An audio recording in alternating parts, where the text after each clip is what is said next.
Dear students, in this session we will be having a practical class and we are going to discuss about two topics, P-drug and essential medicine list. First we will see about P-drug concept, P-drug or personalized drug. That means these are the drugs that is usually or very frequently used by a doctor to treat a particular condition in different patients. That means the drugs you have chosen to prescribe regularly and with whom you have become familiar. These are the drug of choice for a given condition. Not only its name but its dosage form, frequency, duration all are well known to that particular doctor.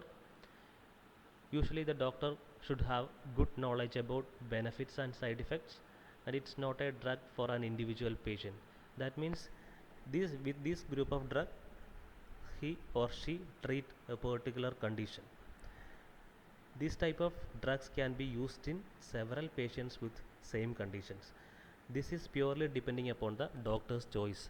He choose that particular drug maybe out of his experience. It's not based on particular brand or the marketing techniques of some medical representatives.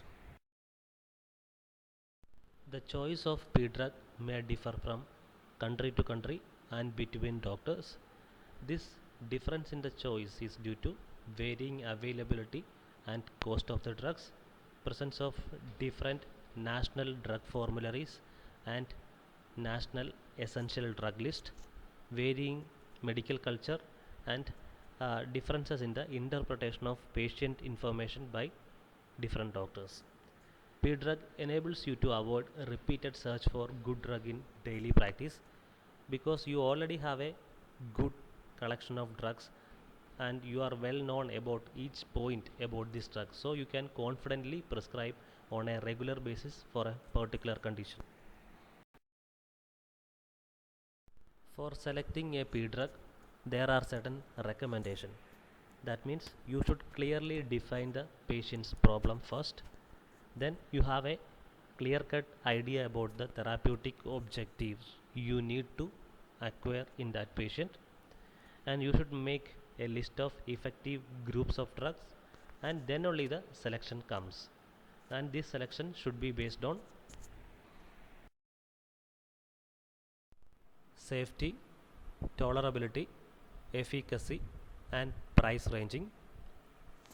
These 4 points are the ultimate decision makers in the selection of a P drug, but there should be a proper diagnosis and adequate therapeutic goals for making this selection effective.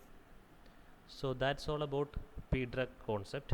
P drug or personalized drug means a group of drugs that are regularly used by a prescriber to treat certain conditions.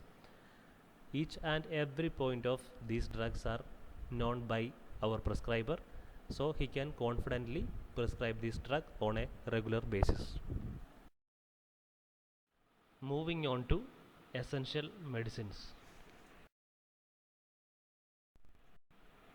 As a definition, essential medicines are those that satisfy the priority healthcare need of a majority of people in a population.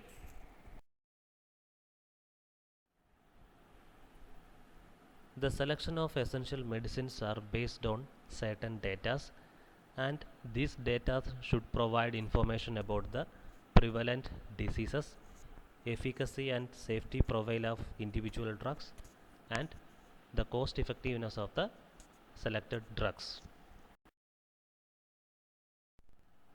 And now we'll see about why the concept of essential medicines has arisen, as well as what is the need of essential medicines in our community. The cost of the medicines as well as the difficulties in accessing to the good quality medicines are the two important reasons behind the emergence of the concept essential medicines. It is estimated that around one third of the world lacks access to essential quality drugs, diagnostics and vaccines. Definitely availability and accessibility of good quality medicines reduces the mortality.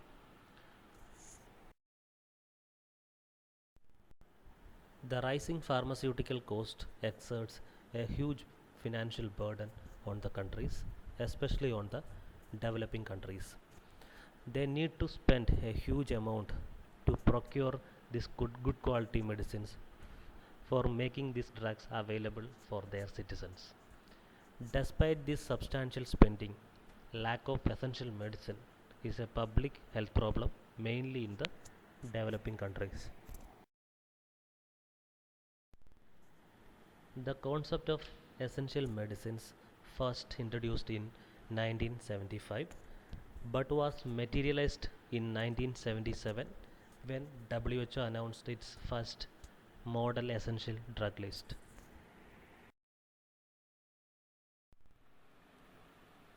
So the first WHO model list of essential medicines was published in 1977 with 208 drugs. With the help of its technical and expert committees, WHO renewed the existing list at every 2 years. The latest list was came on 2019. It was the 21st list. In 2007, a separate list for children up to 12 years was included.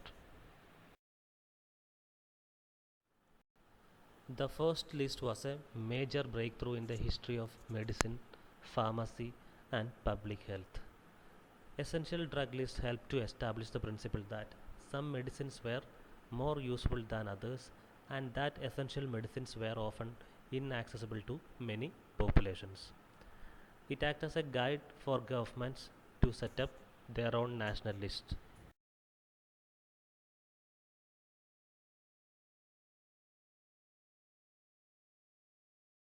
Coming to Indian scenario, India published its first national list of essential medicines in 1996.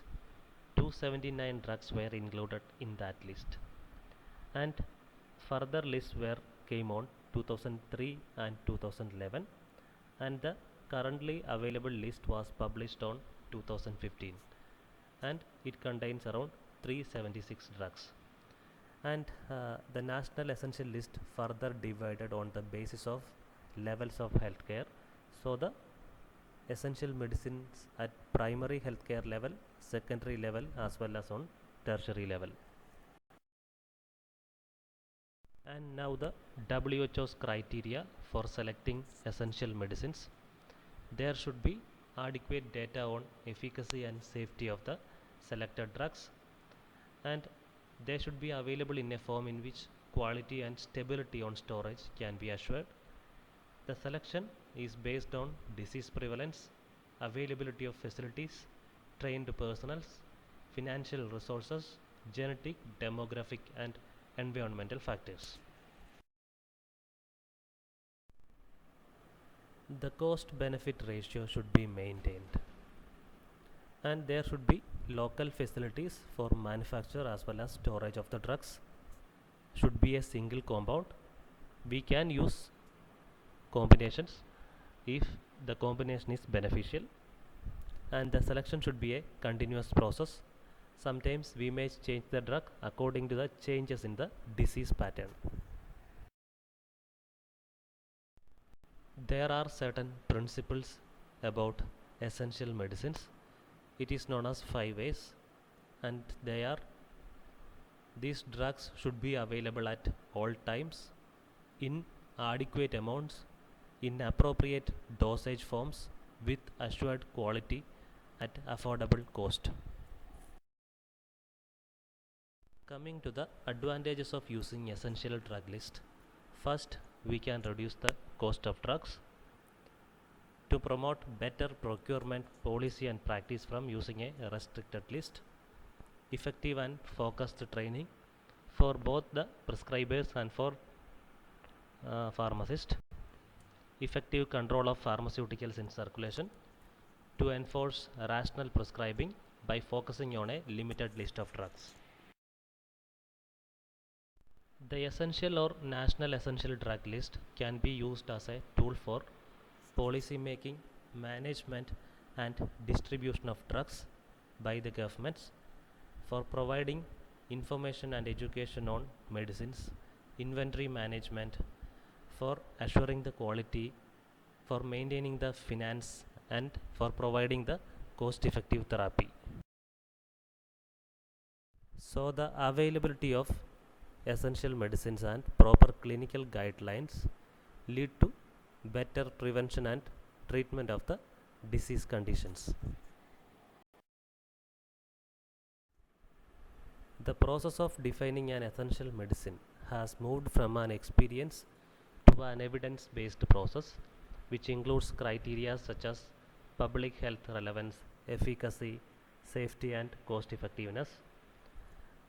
Differences exist between WHO Model Essential Drug List and National Essential Drug List, since countries face varying challenges relating to cost, drug effectiveness, morbidity patterns, and rationality of prescribing.